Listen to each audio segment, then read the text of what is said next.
जय शिव गोरक्ष।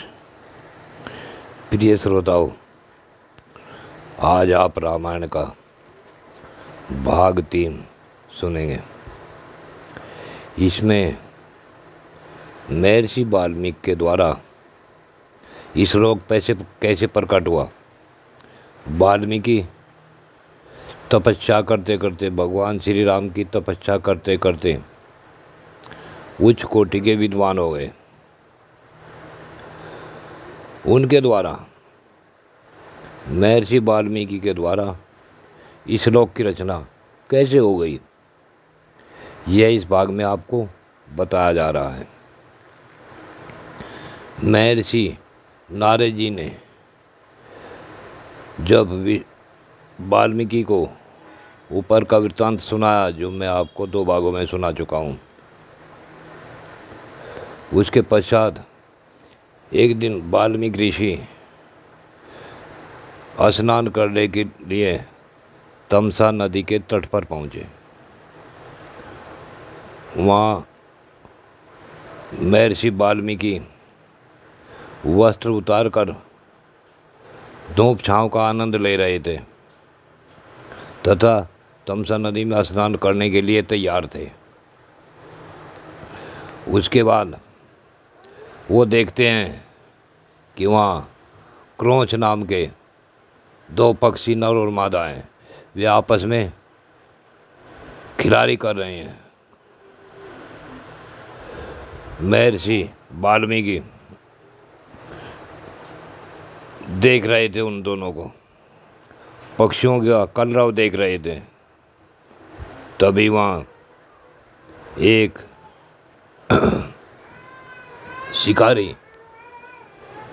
शिकारी ने अपना तीर चलाया। एक और वह तीर नर पक्षी को जा लगा। क्रोंच पक्षी को तीर लगते ही वह खून से लथपथ हो गिर पड़ा और गिरकर मर गया। जब वह पक्षी खून से लथपथ पृथ्वी पर गिर गया, पंख फड़फड़ाता हुआ तड़पने लगा, तब महर्षि वाल्मीकि के अंदर से एक करुणादायक आवाज़ निकली और उसने उस शिकारी को शाप दे दिया। हे निषाद, तूने बिना कारण के इन पक्षियों के जोड़े को एक दूसरे से अलग कर दिया। जा, तू कभी जीवन में शांति नहीं पाएगा। परंतु ये शब्द महर्षि वाल्मीकि के द्वारा एक ही श्लोक के रूप में प्रकट हो गए। इतना कहने पर विचार करने लगे महर्षि कि ये सब मैंने क्या कह दिया और क्यों कह दिया। उनकी भाषा संस्कृत में शुद्ध नहीं थी, परंतु संस्कृत के शब्द शुद्ध होने से वह श्लोक बन गया। वह सोच रहे थे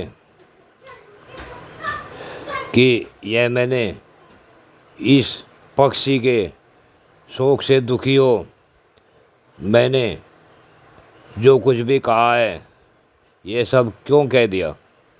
इन्हीं विचारों में वो खोए हुए वहाँ बैठे थे। वहाँ तभी वो बैठे बैठे सोच ही रहे थे। काफ़ी समय के पश्चात उन्होंने फिर तमसा नदी में स्नान किया और अपने वस्त्र पहनकर अपने आश्रम में आ गए। अब आश्रम में पहुंचकर वाल्मीकि जी अपने आसन पर बैठे और दूसरी इधर उधर की बातें करने लगे, परंतु उनका ध्यान तो बार बार उस श्लोक की तरफ जा रहा था कि मेरे मुख से ये शब्द क्या निकले हैं। इसी प्रकार सोचते विचारते वह कुछ समझ नहीं पाए। जब काफ़ी समय बीत गया, तब वाल्मीकि ऋषि के पास ब्रह्मदेव आए और ब्रह्मदेव को देखकर वाल्मीकि सहसा उठकर खड़े हो गए। उन्होंने महर्षि वाल्मीकि का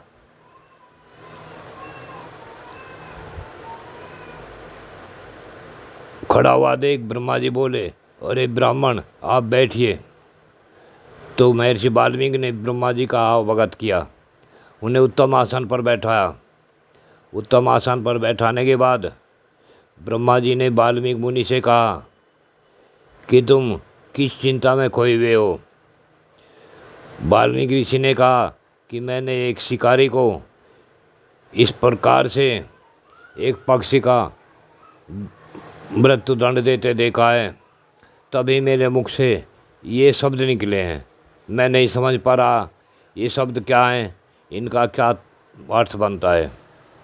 तो ब्रह्मा जी ने महर्षि को आशीर्वाद दिया और कहा, हे ऋषिवर तुम चिंता न करो, आज से तुम्हारे मुख से जो भी निकलेगा वह सत्य होगा और तुम एक ऐसी स्थिति में पहुंच गए हो जहां तुम्हारी तपस्या सिद्ध हो चुकी है। ब्रह्मा जी की बात सुन महर्षि वाल्मीकि कुछ समझ नहीं पा रहे थे। वह सोच रहे थे कि ब्रह्मदेव पता नहीं मुझे ये सब क्या बता रहे हैं। लेकिन ब्रह्मदेव बोले, ऋषिवर आप निश्चिंत रहें, किसी बात की चिंता न करें, तथा हंसते हुए बोले, तुम्हारे मुख से निकला हुआ यह छंदबद्ध वाक्य इस लोक रूप ही होगा। इस विषय में तुम्हें कोई अलग से विचार नहीं करना चाहिए। मेरी प्रेरणा से ही तुम्हारे मुंह से ऐसी बात निकली है। हे मुनि श्रेष्ठ, तुम श्री राम के संपूर्ण चरित्र का वर्णन करो। परम बुद्धिमान भगवान श्री राम संसार में सबसे बड़े धर्मात्मा और धीर पुरुष हैं। तुमने नारद जी के मुंह से जैसा सुना है उसी के अनुसार उनके चरित्र का चित्रण करो।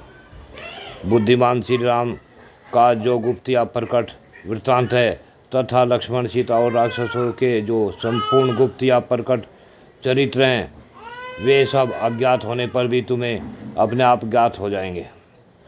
इस काव्य में अंकित तुम्हारी कोई भी बात झूठी नहीं होगी। इसलिए तुम श्री रामचंद्र जी की परम पवित्र एवं मनोरम कथा को श्लोकबद्ध करके लिखो।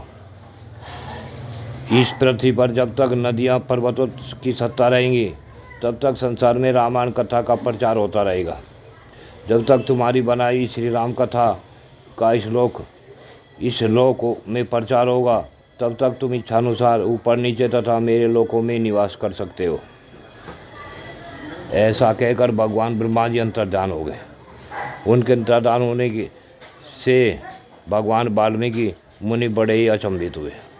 उसके बाद उनके सभी शिष्य अत्यंत प्रसन्न होकर बार बार उसी श्लोक का गान करने लगे तथा परम विस्मित हो परस्पर एक दूसरे इस प्रकार कहने लगे, हमारे गुरुदेव महर्षि ने रोज पक्षी के दुख से दुखी होकर जिस समान अक्षरों वाले 4 चरणों से युक्त वाक्य का गान किया था वह था तो उनके हृदय का दुख किंतु उनकी वाणी द्वारा उच्चारित होकर श्लोक रूप हो गया। इधर शुद्ध अंतःकरण वाले महर्षि वाल्मीकि के मन में यह विचार हुआ कि मैं ऐसे ही श्लोकों में संपूर्ण रामायण काव्य की रचना करूं।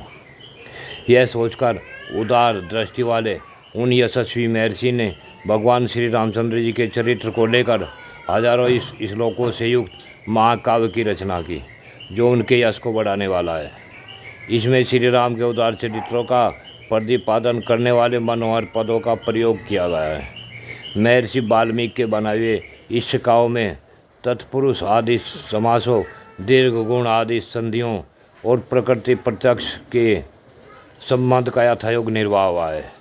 इसकी रचना में समता, पदों में माधुर्य है और अर्थ में प्रसाद गुण की अधिकता है।